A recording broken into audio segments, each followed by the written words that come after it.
Keluarga pasien di RSUD Kota Mataram mengamuk karena menolak swab test pasien terduga COVID-19. Gubernur DKI Jakarta Anies Baswedan meninjau kesiapan mal yang akan dibuka 15 Juni mendatang. Percobaan pengambilan paksa jenazah COVID-19 di Makassar kembali terjadi.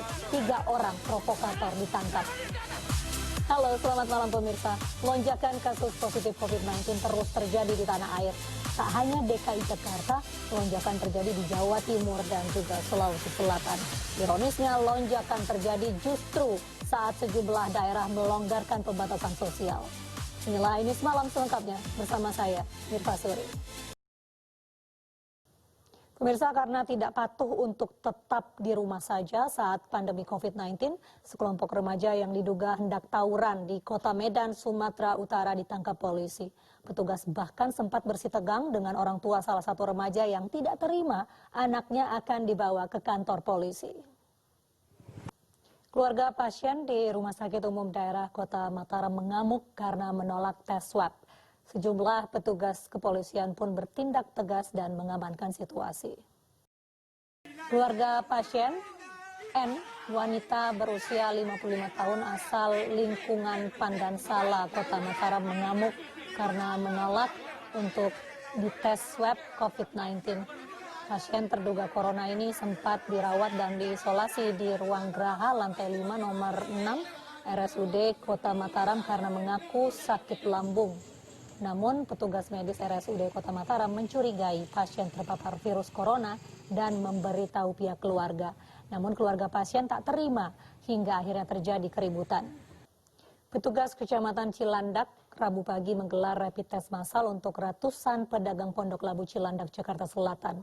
Selain membuat posko, petugas juga mendatangi langsung para pedagang di kiosnya masing-masing. Sementara itu pemirsa, di Pasar Cilengsi, Bogor, Jawa Barat, warga mengusir tim medis COVID-19 yang akan menggelar rapid test. Anggota TNI dan Polri turun tangan untuk menenangkan massa. Sejumlah pedagang di Pasar Perumnas, Kota Cirebon, Jawa Barat menolak rapid test dari petugas gugus tugas COVID-19. Bahkan ada pedagang yang tidak berjualan guna menghindari rapid test. Pemirsa, jumlah pedagang yang terinfeksi COVID-19 sejak 29 Mei lalu terus bertambah usai Pemda menggelar rapid test massal. Hingga Selasa lalu 439 pedagang positif COVID-19, 27 diantaranya meninggal. Pemerintah Provinsi DKI Jakarta akan mengizinkan pusat perbelanjaan dibuka kembali 15 Juni mendatang. Pusat perbelanjaan harus membatasi jumlah pengunjung dan menerapkan protokol kesehatan. Puluhan warga lanjut usia di Kelurahan Kenari, Jakarta dijemput paksa untuk menjalani rapid test. Kami hadirkan informasinya di Ini Semalam sesaat lagi. Pemirsa, tim gugus tugas COVID-19 Jakarta menjemput puluhan warga lanjut usia di Kelurahan Kenari, Senen, Jakarta Pusat untuk menjalani tes COVID-19. Banyak yang menolak, menangis, bahkan bersembunyi saat dijemput petugas. Pemirsa, akibat salah satu dokter terkonfirmasi positif COVID-19, 224 warga di Nganjuk, Jawa Timur melakukan rapid test massal. 20 warga yang pernah menjadi pasien dokter tersebut dinyatakan positif COVID-19. Pemirsa, rangkaian rapid test massal yang digelar Pemkot Surabaya dan Badan Intelijen Negara masih terus berlanjut. Kali ini pihaknya menyediakan sekitar 1.000 hingga 3.000 alat rapid untuk melayani warga. Pemirsa, jumlah pasien positif COVID-19 di Indonesia masih terus bertambah menjadi total 35.295. Jumlah pasien meninggal dunia menembus angka 2.000, sementara 12.636 lainnya berhasil sembuh. Lonjakan kasus positif COVID-19 terus terjadi di tanah air.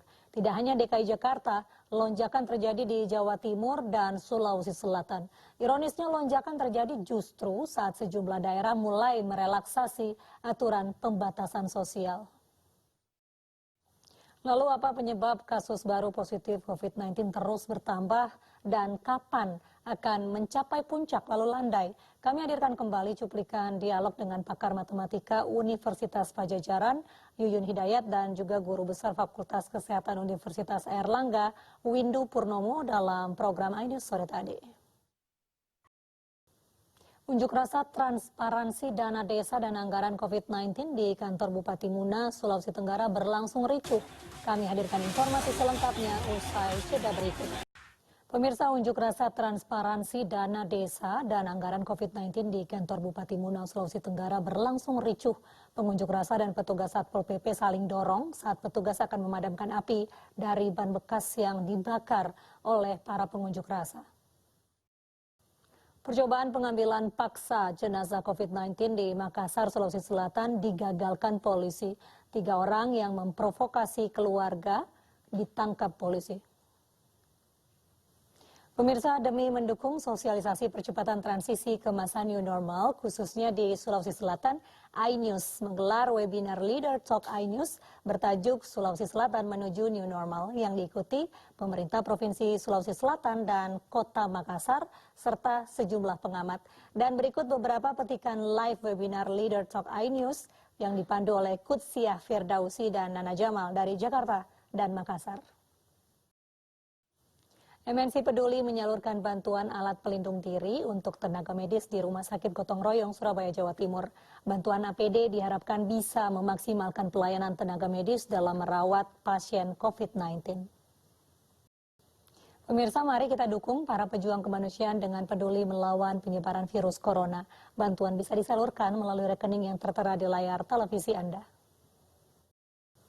Panglima TNI dan Kapolri meninjau kesiapan disiplin protokol kesehatan menuju kenormalan baru di Pasar Tanah Abang dan Bandara Soekarno-Hatta. Kami hadirkan informasinya sesaat lagi. Panglima TNI Marsikal Hadi Cahyanto bersama Kapolri Jenderal Polisi Idam Aziz meninjau kesiapan disiplin protokol kesehatan menuju kenormalan baru di Pasar Tanah Abang dan Bandara Soekarno-Hatta. Dalam kesempatan itu, Panglima dan juga Kapolri mengimbau masyarakat untuk menaati protokol kesehatan. Tiba di Pasar Tanah Abang, Panglima dan Kapolri berkeliling memantau aktivitas pasar. Kegiatan ini merupakan kegiatan di luar agenda yang telah dijadwalkan. Dalam kesempatan ini, Panglima TNI dan Kapolri membagikan masker kepada para pedagang dan juga pengunjung pasar, terutama yang tidak menggunakan masker. Panglima dan Kapolri juga mengingatkan masyarakat untuk mengikuti protokol kesehatan. Dari Pasar Tanah Abang, Panglima dan Kapolri menuju Bandara Soekarno-Hatta, Tangerang, Banten untuk meninjau Terminal 1 dan juga Terminal 2. Kunjungan untuk memastikan kesiapan bandara menuju new normal. Turut mendampingi Panglima TNI dan Kapolri dalam kesempatan ini Asisten Operasi Panglima TNI serta Kadif Prompam Polri. Pemirsa, media sosial diramaikan rencana debat terbuka antara Menteri Koordinator Bidang Kemaritiman dan Investasi Luhut Panjaitan dengan mantan Menko Kemaritiman Rizal Ramli. Keduanya berencana debat tentang utang luar negeri Indonesia. Debat antara kedua tokoh nasional rencananya akan berlangsung 24 Juni mendatang dan dipromotori oleh jejaring aktivis pro-demokrasi. Namun tarik ulur sudah berlangsung saat ini. Debat berlatar belakang permintaan Luhut kepada pihak pengkritik utang negara untuk bertemu dengannya.